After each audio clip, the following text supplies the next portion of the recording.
Selamat pagi, salam sehat dan salam sejahtera bagi kita. Jumpa kembali dengan saya, Yandri Wijudima, calon guru penggerak Angkatan 7 Kabupaten Timur Tengah Utara. Kali ini saya bersama dengan Pak Ansel, guru Bahasa Indonesia di SMP Negeri 2 Ensal. Selamat pagi Pak Ansel. Ya, selamat pagi Pak Yandri. Oke, bagaimana kabarnya Pak Ansel? Kabar hari ini baik. Baik, sebelum kita mengamati proses pembelajaran di kelas, hari ini kita akan melakukan tahap percakapan pra-observasi. Nah, tujuannya itu percakapan pra-observasi ini agar mempersiapkan segala persiapan dalam kegiatan observasi atau supervisi, di mana tujuan supervisi itu sendiri adalah kita mengevaluasi dan menilai proses pembelajaran di dalam kelas. Ya, baik Pak. Dalam percakapan pra-observasi ini ada beberapa hal dan beberapa pertanyaan yang ingin saya tanyakan. Ya. Yang pertama terkait dengan tujuan pembelajaran yang akan digunakan. Kira-kira apa tujuan pembelajaran yang sudah Bapak persiapkan yang ingin dicapai? Baik, terima kasih Pak Yandri untuk pertanyaan yang pertama terkait dengan tujuan pembelajaran. Kalau di dalam tujuan pembelajaran yang dipersiapkan itu ada 3 bagian. Itu yang pertama, itu peserta didik itu diharapkan mampu menguraikan hasil telaah terhadap struktur teks laporan hasil observasi, itu berupa teks bacaan dan hasil rekaman yang diperdengarkan kepada siswa secara cermat. Itu yang pertama. Sedangkan yang kedua itu peserta didik mampu menelaah prinsip penggunaan kata, kalimat, paragraf pada teks laporan hasil observasi. Sedangkan tujuan yang ketiga itu peserta didik mampu menulis rangkuman teks laporan hasil observasi dengan memperhatikan pilihan kata dan kelengkapan struktur serta kaidah kebahasaan pada struktur teks laporan hasil observasi. Baik, mungkin itu saja untuk tujuan pembelajarannya, Pak. Baik, jadi kurang lebih ada 3 tujuan yang ingin dicapai, yaitu menguraikan hasil dari teks laporan observasi, kemudian bagaimana siswa mampu untuk penggunaan kaidah kebahasaan, kemudian juga bagaimana peserta didik ini mampu membuat rangkuman terhadap teks laporan hasil observasi. Nah, dari ketiga tujuan ini, apakah area pengembangan yang ingin dicapai? Baik, kalau terkait dengan area pengembangan dalam proses pembelajaran di kelas itu ada 2. Itu yang pertama itu pengetahuan. Nah, di bagian pengetahuan itu tadi kita sudah lihat atau kita sudah sama-sama bahas dalam tujuan pembelajaran. Lalu terkait dengan pengetahuan itu yang pertama, peserta didik itu mampu menguraikan hasil telaah terhadap struktur teks laporan hasil observasi. Itu pengetahuan, itu area pengembangan yang pertama untuk pengetahuan. Lalu yang kedua itu peserta didik mampu menelaah prinsip atau penggunaan kata, kalimat, dan paragraf pada teks laporan hasil observasi. Itu area pengembangan yang kedua untuk pengetahuan. Sedangkan area pengetahuan yang berikut itu terkait dengan keterampilan. Nah, tadi di tujuan juga kita sudah dengar atau kita sudah sama-sama bahas Pak Yandri, yang terkait dengan keterampilan itu peserta didik itu diharapkan mampu menulis rangkuman teks laporan hasil observasi. Ya. Baik Pak Ansel, jadi yang area pengembangan yang hendak dicapai itu terkait dengan pengetahuan dan juga keterampilan anak-anak. Nah, untuk mencapai area pengembangan ini, apakah strategi yang sudah dipersiapkan dalam proses pembelajaran nanti? Kalau terkait dengan strategi pembelajaran yang dipersiapkan itu tentunya yang pertama itu strategi yang digunakan itu adalah pembelajaran berbentuk diferensiasi, pembelajaran berdiferensiasi. Lalu kemudian yang kedua itu pembagian kelompok sesuai kemampuan, kebutuhan, minat, dan gaya belajar murid di dalam kelas. Itu yang kedua. Sedangkan model pembelajaran itu saya menggunakan atau yang dipersiapkan itu berbentuk PBL. Nah, kalau Problem berbasis masalah atau problem based learning. Lalu kemudian metode yang digunakan itu adalah diskusi kelompok dan tanya jawab serta penugasan pada saat pembelajaran. baik, mungkin ada yang kurang. Bagaimana dengan media yang dipersiapkan? Apa saja media yang persiapkan? Baik Pak, terkait dengan media pembelajaran yang dipersiapkan itu tentunya yang paling pertama itu berupa beberapa contoh teks laporan hasil observasi. Itu tentu karena kita belajar tentang teks laporan hasil observasi. Lalu kemudian dari beberapa teks laporan observasi itu ada yang berupa teks, ada juga yang dibuatkan dalam bentuk rekaman. Untuk kemudian nanti di tadi tujuan pembelajaran itu diperdengarkan kepada siswa. Itu dibuatkan dalam bentuk rekaman. Lalu kemudian ada juga yang dibuatkan dalam bentuk PowerPoint. Itu terkait dengan media. Sedang ada media yang lain juga seperti ada laptop, ada Infocus, dan juga LKPD. Mungkin hanya itu saja Pak Yan. Baik, jadi ada strategi yang dipersiapkan, yaitu pembelajaran berdiferensiasi Ya, dengan melihat kebutuhan murid, kemudian gaya belajar, iya. terus ada integrasi KSI di dalam, Iya, betul. kemudian menggunakan model PBL dan juga metode diskusi, kemudian media-media yang sudah disebutkan tadi. Iya. Baik Pak Ansel, kapan waktu pembelajarannya Pak? Mungkin hari apa, di jam berapa, dan di kelas berapa akan dilangsungkan proses pembelajaran ini? Baik, kebetulan jadwal pembelajaran bahasa Indonesia itu pada hari Kamis itu nanti di jam pertama sampai jam ketiga itu di kelas 7A. Kebetulan materi kelas 7. Iya. Baik, jadi nanti hari Kamis depan saya akan datang ke kelasnya Bapak untuk melakukan supervisi. Ya, Semoga Bapak berkenan. Saya akan melihat dan mencatat apa-apa yang akan terjadi di dalam kelas, dan kita akan mengevaluasi bersama. Ya, Setelah itu nanti ada kegiatan pasca observasi. Nanti itu akan dilakukan bersama dengan pengajar praktik di pendampingan 5 berikutnya. Boleh. Oke, baik Pak Ansel, sebelum kita mengakhiri proses kegiatan pra-observasi kita hari ini, kira-kira apa yang Bapak rasakan dan juga yang didapatkan setelah proses percakapan hari ini? Baik, Pak Yandri, kalau terkait dengan apa yang saya rasakan, tentu hari ini saya merasa senang karena Pak Yandri sudah melakukan sebuah diskusi singkat terkait dengan persiapan pembelajaran saya pada hari Kamis di kelas 7. Itu saya merasa senang. Tentunya hari ini saya merasa senang. Yang saya peroleh itu bahwa lewat diskusi hari ini saya diingatkan untuk kemudian saya mempersiapkan segala sesuatu yang akan dilakukan pada pembelajaran hari Kamis itu. Saya persiapkan memang dari sekarang secara baik, sehingga pada saat pembelajaran di kelas saya tidak merasa kewalahan atau merasa membuat siswa tidak nyaman pada saat pembelajaran di kelas. Mungkin itu yang saya rasakan dan saya dapatkan. Baik, terima kasih Pak Ansel sudah sekaligus memberikan refleksi terkait apa yang didapatkan dan juga perasaan setelah kegiatan hari ini. Terima kasih sudah bersedia melakukan percakapan pra-observasi. Sampai bertemu pada pertemuan di kelas pada hari Kamis nanti. Terima kasih banyak Pak. Sama-sama Pak Yandri. Demikian proses percakapan pra-observasi hari ini bersama Pak Ansel, guru bahasa Indonesia di SMP Negeri 2 sana. Sampai bertemu pada kegiatan observasi dan juga pada kegiatan pasca observasi pada kegiatan berikutnya. Selamat pagi.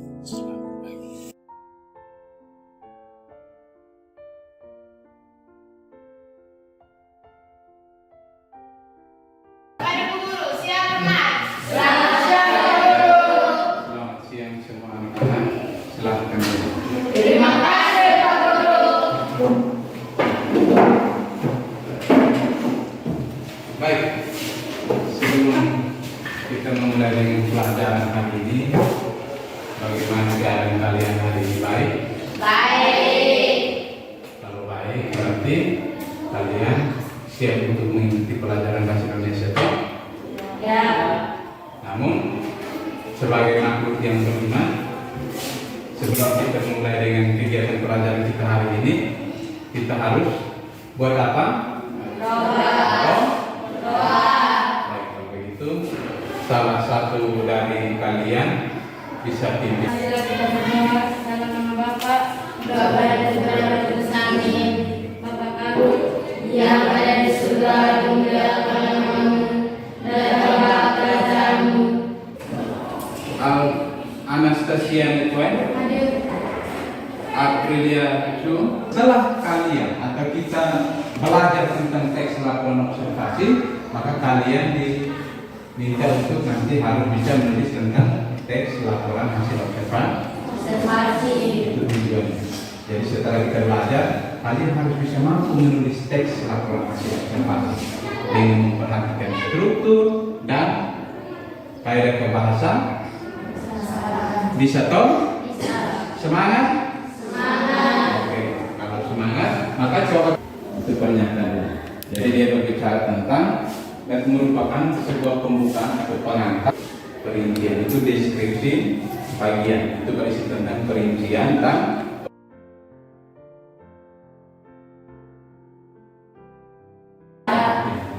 siswa. Silakan nanti Pak bagikan ke setiap kelompok. Setelah itu kalian boleh melihat contoh. Ini sudah ada memang dengan contoh teks laporan hasil observasi. Kalian boleh lihat contoh di sini, lalu kemudian kamu bisa memilih salah satu objek yang ada di sekitar kalian dan kamu menulis teks laporan hasil observasi berdasarkan objek yang kalian lihat. Kalian boleh memilih apa saja, benda apa saja yang ada di sekitar kalian, lalu kemudian kamu tulis dalam bentuk teks laporan.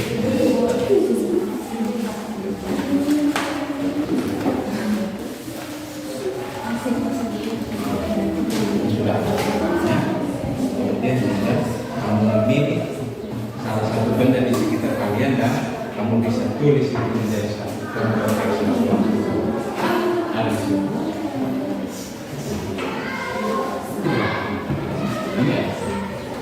Ada bintang kantor dan ada pangsa. Itu ada 3 contoh. Silakan kalian baca dan pilihlah salah satu objek. Kamu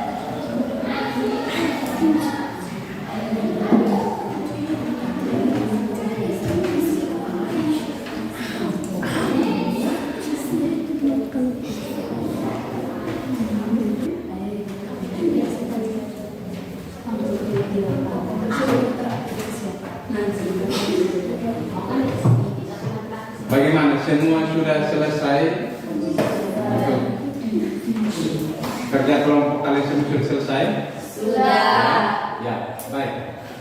Kalau sudah selesai, maka kita mulai dengan presentasi tugasnya.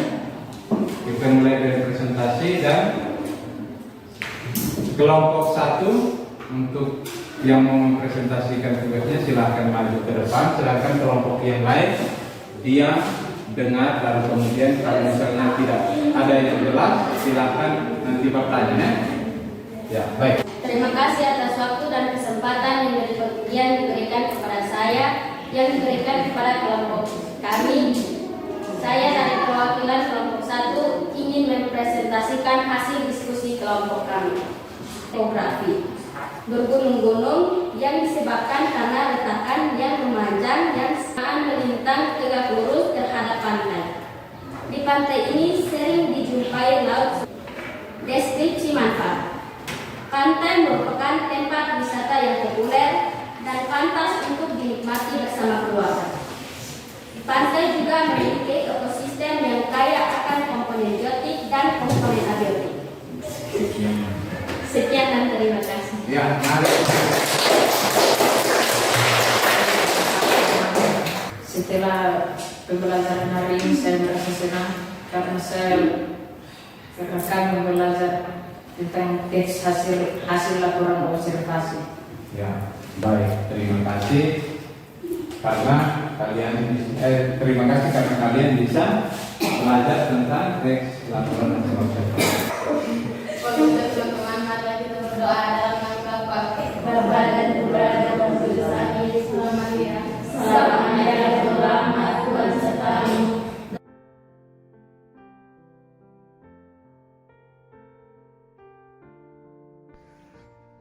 Selamat pagi Pak Ansel. Selamat pagi Pak Yandri. Bagaimana kabar hari ini? Kebetulan hari ini baik. Baik, terima kasih Pak Ansel sudah bersedia meluangkan waktu hari ini di tahap percakapan pasca observasi. Nah, hari ini saya bersama dengan Ibu PP mengamati proses pasca observasi yang berlangsung. Jadi kemarin kita sudah melakukan percakapan pra dan setelah itu ada observasi di kelas. Nah, dalam proses observasi di kelas itu saya melihat anak-anak sudah belajar dengan baik, ada antusias.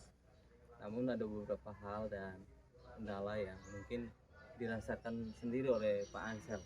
Mungkin Pak Ansel bisa menceritakan apa saja perasaannya kemarin pas saat observasi dan apa-apa hal yang dirasakan.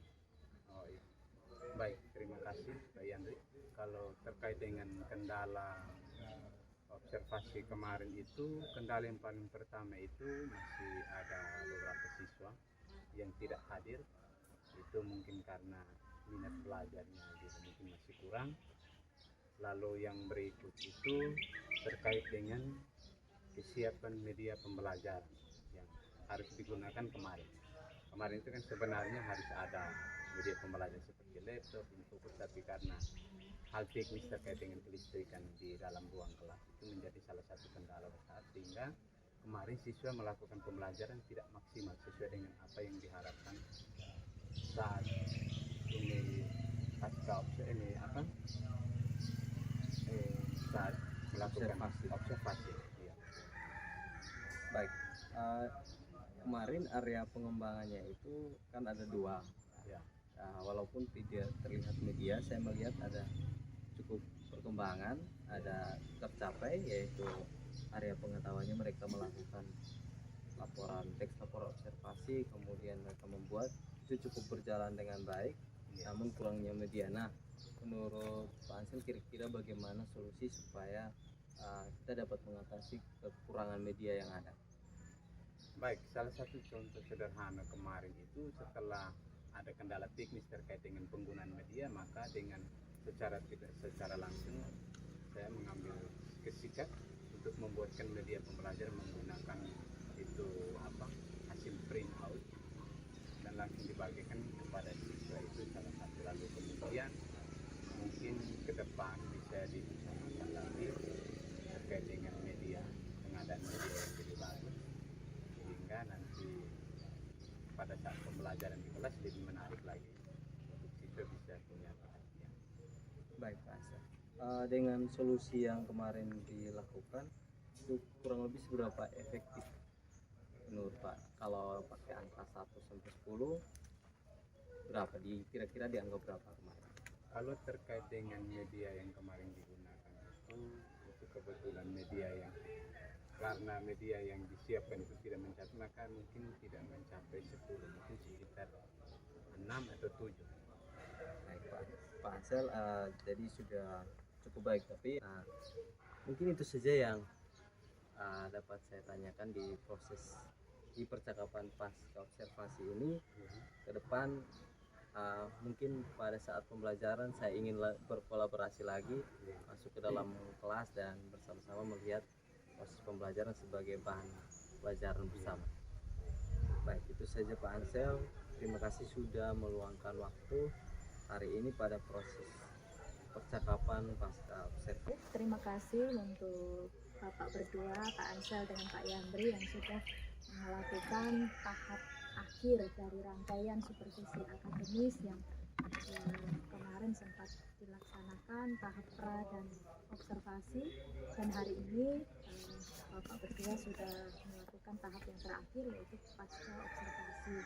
Jadi saya mohon izin untuk saya memberikan umpan balik atau masukan-masukan terkait kegiatan coaching yang tadi sudah dilakukan oleh Bapak berdua. Jadi yang pertama, saya mengapresiasi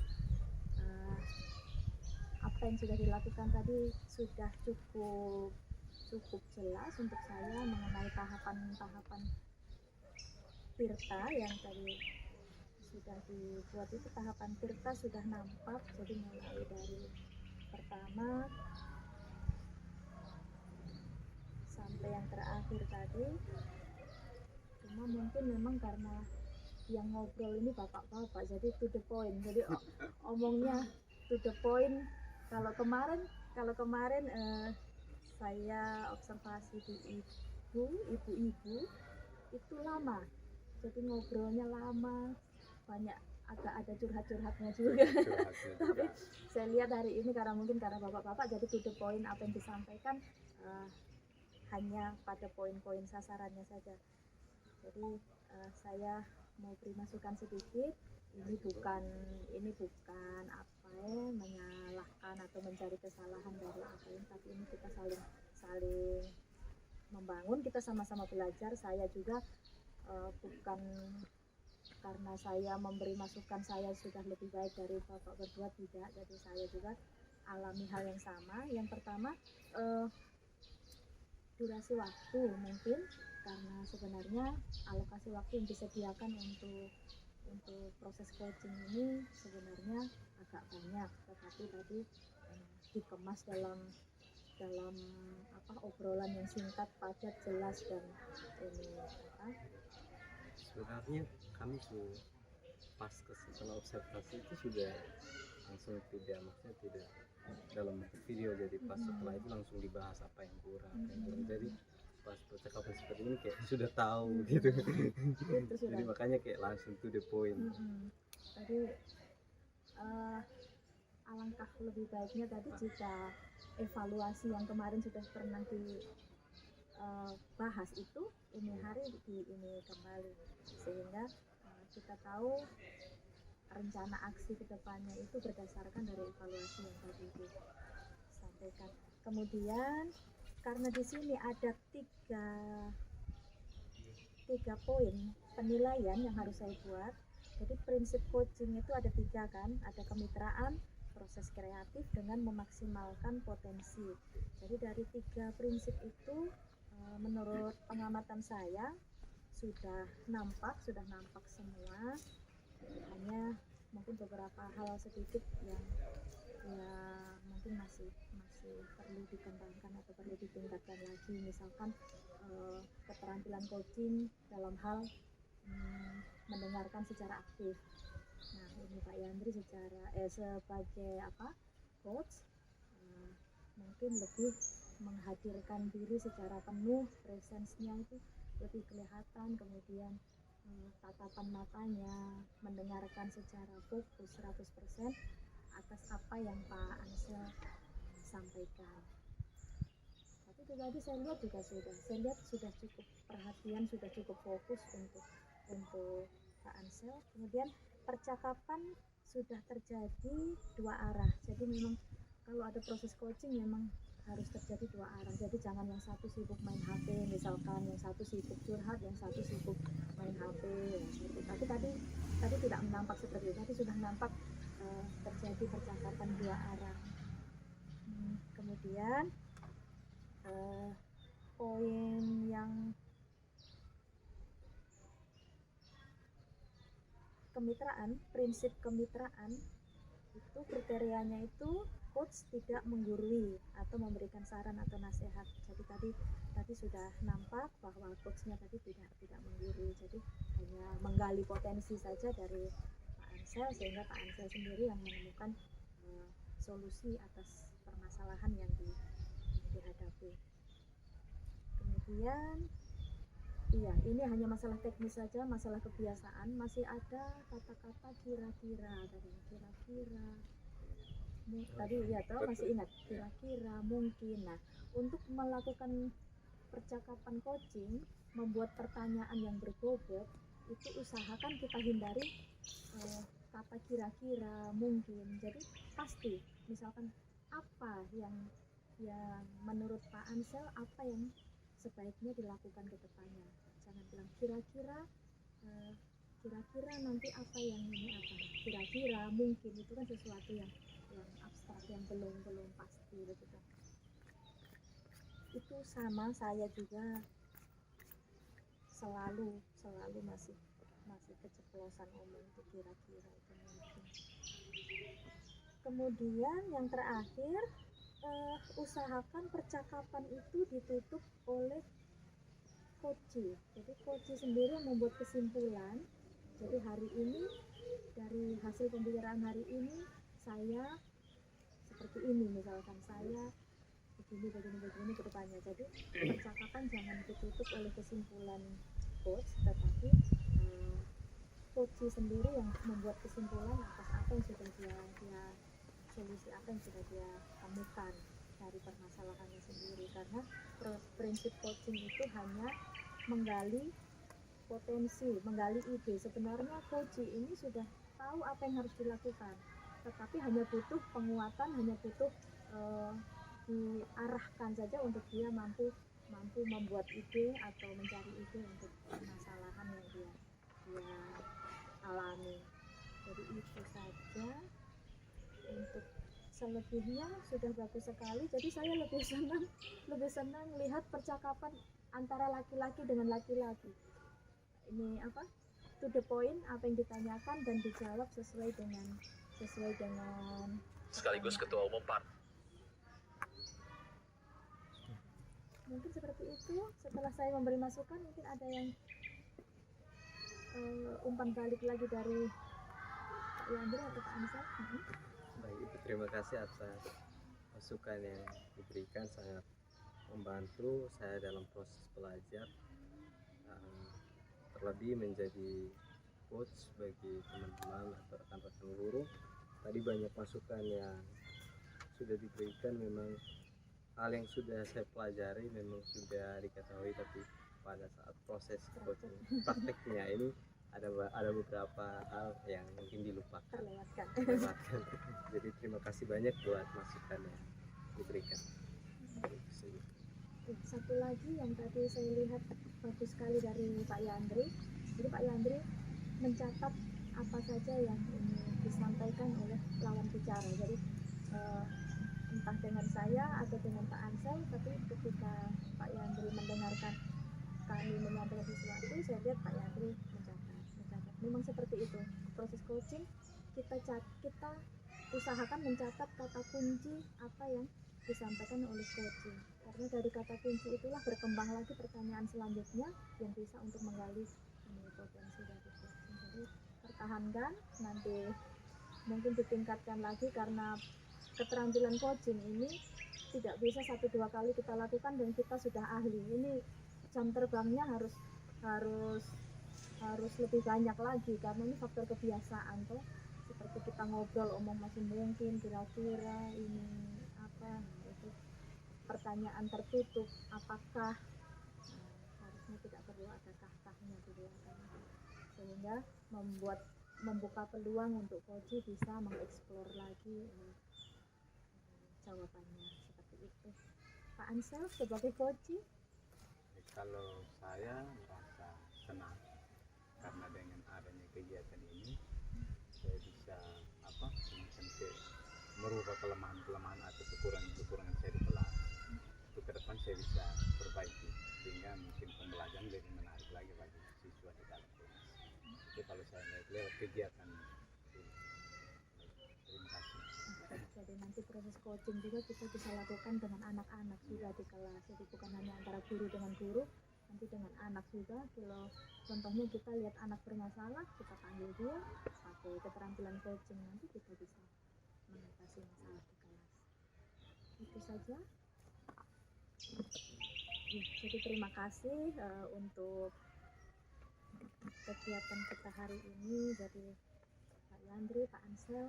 Jadi saya sebagai PT di sini sama seperti prinsip coaching, kita juga mitra, kita sama-sama belajar. Saya mendampingi Pak Yandri sebagai CGP, bukan berarti saya posisi lebih tinggi atau lebih berpengalaman. Jadi kita mitra, jadi kedepannya semoga kita bisa sama-sama belajar, karena nanti proses belajar ini tidak selesai sampai di pendidikan guru penggerak angkatan 7 saja. Jadi misalkan Pak Ansel angkatan 5 sudah selesai, tidak berhenti sampai di situ. Kita juga sedikit lagi sudah selesai, tidak berhenti sampai di situ. Kita harus terus belajar sampai sampai selama-lamanya. Iya. Terima kasih. Mungkin kita bisa akhiri pertemuan kita hari ini. Selamat pagi semua. Selamat pagi.